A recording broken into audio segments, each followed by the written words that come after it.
deuxième situation problème de ce module, la viande, l'herbe, bref, tout ce qui est vivant, concrètement, de quoi c'est fait?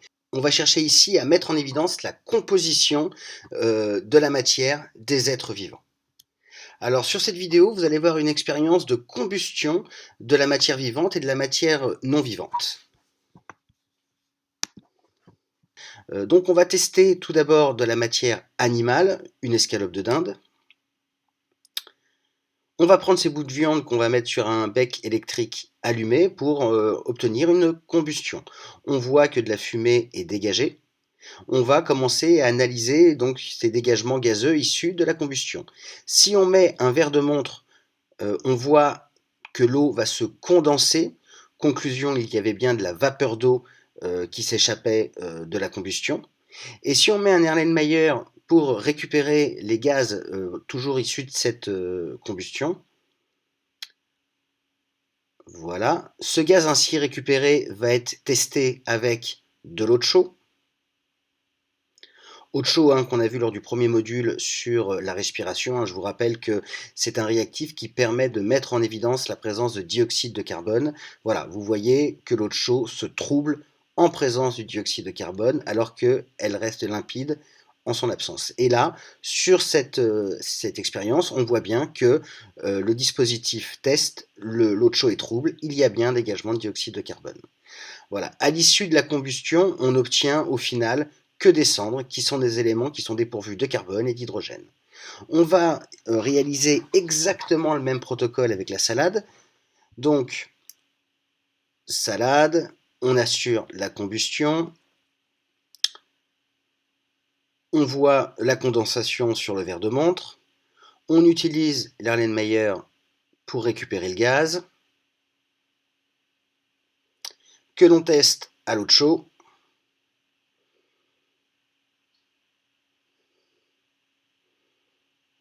Et donc, comme tout à l'heure, on a bien l'eau de chaux qui se trouble dans le dispositif test alors qu'il reste limpide. Dans le dispositif témoin, il y a donc un dégagement de dioxyde de carbone. À l'issue de la combustion, on n'obtient que des cendres. La combustion est totale.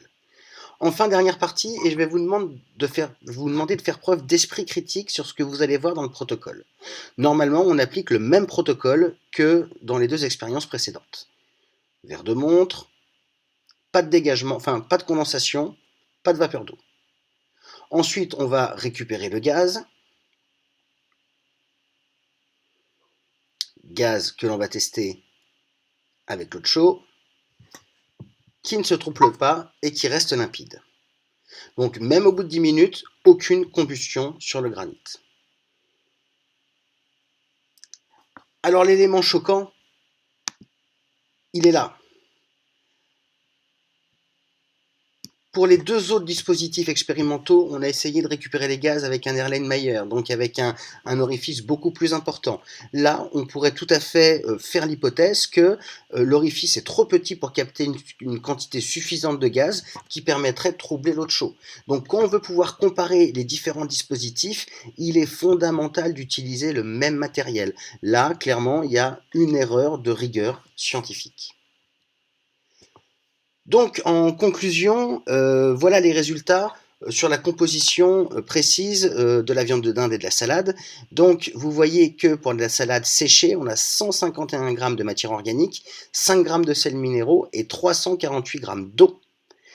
Sur le muscle de dinde, on a 100 g de matière organique, 3 g de sels minéraux et 217 g d'eau.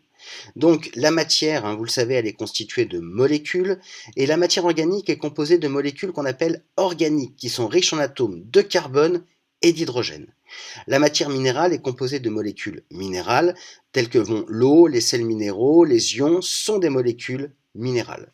Donc sur la droite de votre écran, vous avez ici la molécule de glucose, C6H12O6, et donc vous voyez qu'elle est constituée d'atomes de carbone, d'hydrogène et d'oxygène, et ces différents atomes sont reliés par des liaisons, ici une liaison qui relie deux atomes de carbone.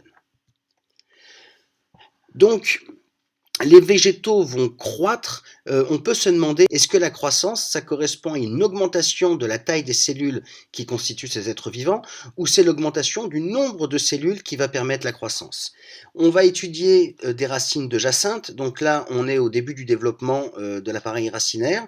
Si on fait une coupe et qu'on l'observe au microscope, on voit des cellules qui font une centaine de microns de longueur. On attend le développement supplémentaire de l'appareil racinaire, on refait une coupe et la taille des cellules n'a pas changé. Donc la croissance n'a pas été permise par l'allongement des cellules, mais par l'augmentation du nombre de cellules grâce au processus de la division cellulaire, appelé également mitose.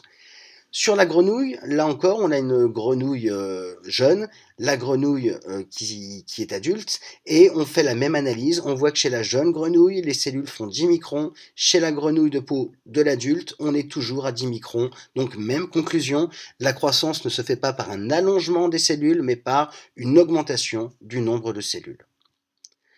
Donc un premier bilan, tous les êtres vivants, végétaux, animaux, champignons, micro-organismes, produisent de la matière à partir de ce qu'ils prélèvent dans leur milieu de vie. Ce sont des producteurs de matière. Chaque animal possède un régime alimentaire qui lui est propre. Certains consomment uniquement des animaux ou des végétaux, d'autres se nourrissent des deux. Mais quel que soit leur régime alimentaire, tous les animaux, on va préciser les animaux, se nourrissent de matière minérale, constituées de molécules minérales comme l'eau et les sels minéraux, et de matières organiques qui sont constituées de molécules organiques, c'est-à-dire des molécules qui possèdent un squelette carboné, comme les glucides, les lipides, les protéines, qui proviennent d'autres êtres vivants, animaux ou végétaux. Pour aller un petit peu plus loin sur le devenir des molécules minérales qui sont prélevées dans le milieu de vie et des molécules organiques qui sont issues de la digestion, voilà, je vous invite avec le QR code à regarder les 15 premières minutes de cette émission. C'est un C'est pas sorcier, ça se visualise relativement rapidement. Voilà, vous prenez soit le QR code qui est à gauche, soit vous recopiez ici l'URL réduit que vous avez en bas de l'écran. Donc, on va aller un petit peu plus loin dans la synthèse. Chez les êtres vivants pluricellulaires, c'est-à-dire ceux qui sont constitués de plusieurs cellules, leur production de matière permet de croître. Ils grandissent, ils grossissent et de fonctionner. Il y a vraiment les deux. Par exemple, un végétal chlorophyllien se développe en fabriquant des organes tels que des feuilles, des tiges, des branches, des fleurs, des fruits. Pour les êtres unicellulaires, qui vont être constitués d'une seule cellule, elles vont pouvoir se multiplier en se divisant, c'est le processus de division cellulaire que j'évoquais tout à l'heure, et c'est cette production de matière qui va rendre la division possible. Donc les cellules qui composent les êtres vivants sont constituées de la matière organique et de la matière minérale. Alors pour bien définir ces deux types de matière, la matière organique, c'est une matière qui est fabriquée par les êtres vivants, que ce soit des végétaux, des animaux, des champignons, des décomposeurs comme les micro-organismes ou autres. La matière organique compose leurs organes. S'il n'y avait pas de vie sur Terre, il n'y aurait pas de matière organique. A l'inverse, la matière minérale, ça correspond à toutes les substances qui sont présentes à la surface de la planète avant l'apparition de la vie, l'eau, les minéraux. Donc à partir des molécules minérales prélevées dans leur milieu de vie et des molécules organiques issues de la digestion des aliments ingérés, morceaux d'animaux ou de végétaux, produits formés par les animaux, les cellules des animaux effectuent la respiration cellulaire. Cette respiration cellulaire est d'ailleurs présente également dans les cellules végétales. Donc on va avoir une molécule organique, par exemple le glucose, et avec le dioxygène, on va avoir cette réaction qui va nous produire en déchet le dioxyde de carbone et l'énergie. Cette énergie va permettre, par exemple, la fabrication de nouvelles molécules organiques. Donc les molécules organiques fabriquées grâce à l'énergie libérée par la respiration cellulaire vont constituer par la suite la matière des êtres vivants qui va leur permettre de fonctionner, de se développer et de grandir. On dit que ces êtres vivants possèdent un métabolisme hétérotrophe, c'est ce qui veut dire que pour fonctionner, ils doivent prélever dans leur milieu de vie des molécules minérales et des molécules organiques. Nous verrons dans la suite que toutes les formes de vie ne sont pas hétérotrophes. Donc sur ce schéma, on peut résumer le fonctionnement d'une cellule hétérotrophe. Donc on va avoir prélèvement de dioxygène, prélèvement de matière organique issue de l'alimentation, la réaction qui va nous produire de l'énergie et du dioxyde de carbone. Le dioxyde de carbone va être évacué comme un déchet respiratoire, et l'énergie va permettre le fonctionnement de la cellule et la fabrication de nouvelles molécules organiques. Donc vous avez là en légende la matière organique qu'on va voir apparaître ici en rose au niveau de l'alimentation. Voilà, vous voyez que la matière organique est utilisée pour produire de l'énergie, mais aussi comme matière première pour fabriquer ses propres molécules, la propre matière organique de la cellule.